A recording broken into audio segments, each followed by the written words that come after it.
ನಂಜನಗೂಡು ನಗರದ ನಂದಿ ಕನ್ವೆನ್ಷನ್ ಹಾಲ್ನಲ್ಲಿ ಭಾರತೀಯ ರಾಷ್ಟ್ರೀಯ ವಿದ್ಯಾರ್ಥಿ ಒಕ್ಕೂಟ ಎನ್ಎಸ್ಯುಐ ನಂಜನಗೂಡು ಘಟಕದ ವತಿಯಿಂದ ವಿದ್ಯಾರ್ಥಿ ಧ್ವನಿ ಎಂಬ ಶೀರ್ಷಿಕೆಯಲ್ಲಿ ನೂತನ ಅಧ್ಯಕ್ಷರು ಮತ್ತು ಪದಾಧಿಕಾರಿಗಳ ಪದಗ್ರಹಣ ಹಾಗೂ ಪ್ರತಿಭಾ ಪುರಸ್ಕಾರ ಕಾರ್ಯಕ್ರಮವನ್ನು ಅದ್ದೂರಿಯಾಗಿ ಆಚರಿಸಲಾಯಿತು.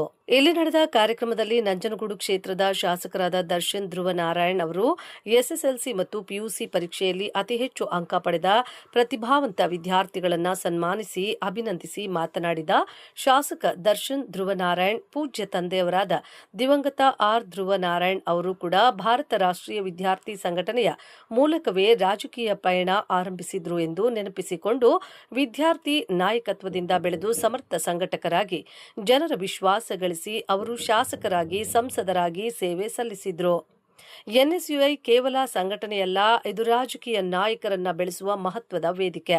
ವಿದ್ಯಾರ್ಥಿ ಜೀವನದಲ್ಲೇ ನಾಯಕತ್ವದ ಗುಣ, ಸಮಾಜಮುಖಿ ಚಿಂತನೆ ಮತ್ತು ಜನಸೇವೆಯ ಮೌಲ್ಯಗಳನ್ನು ರೂಪಿಸುವ ಶಕ್ತಿ ಮತ್ತು ಸಂಘಟನೆಗೆ ಇದೆ ಎಂದು ಹೇಳಿದ್ರಲ್ಲದೆ, ನೂತನವಾಗಿ ಆಯ್ಕೆಯಾದ ಅಧ್ಯಕ್ಷರು, ಉಪಾಧ್ಯಕ್ಷರು ಹಾಗೂ ಪದಾಧಿಕಾರಿಗಳು ವಿದ್ಯಾರ್ಥಿಗಳ ನಿಜವಾದ ಧ್ವನಿಯಾಗಿ ಕೆಲಸ ಮಾಡಬೇಕು, ವಿದ್ಯಾರ್ಥಿಗಳ ಸಮಸ್ಯೆಗಳಿಗೆ ಸ್ಪಂದಿಸಬೇಕು, ಅವರ ಹಕ್ಕುಗಳ ರಕ್ಷಣೆಗಾಗಿ ಪ್ರಾಮಾಣಿಕವಾಗಿ ದುಡಿಯಬೇಕು ಎಂದು ಕರೆ ನೀಡಿದರು.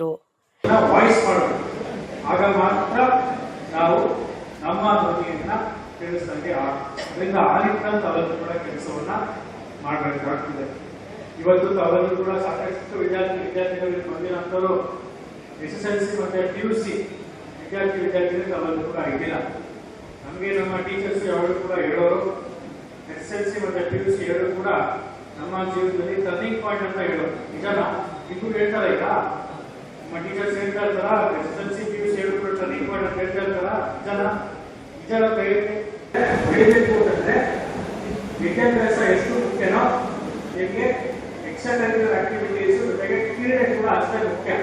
ಅದರಿಂದ ಸರಿಸಮಾನವಾಗಿ ಎರಡೂ ಕೂಡ ಬ್ಯಾಲೆನ್ಸ್ ಮಾಡಿ ವಿದ್ಯಾಭ್ಯಾಸವನ್ನು ಮಾಡಿದಲ್ಲಿ ಪರಿಪೂರ್ಣವಾದ ವಾತಾವರಣ ನಿರ್ಮಾಣ ಮಾಡಬೇಕಾಗ್ತದೆ. ಓವರ್ ಆಲ್ ಒಬ್ಬ ಸ್ಟೂಡೆಂಟ್ ಖಂಡಿತವಾಗಿ ಡೆವಲಪ್ಮೆಂಟ್ ಆಗುತ್ತೆ. ಎಸ್ಎಸ್ಎಲ್ಸಿ ಮತ್ತು ಪಿಯುಸಿಯಲ್ಲಿ ಅತ್ಯುತ್ತಮ ಸಾಧನೆ ಮಾಡಿದ ವಿದ್ಯಾರ್ಥಿಗಳನ್ನು ಶಾಲು ಪ್ರಶಸ್ತಿ ಪತ್ರ ನೀಡಿ ಗೌರವಿಸಲಾಯಿತು.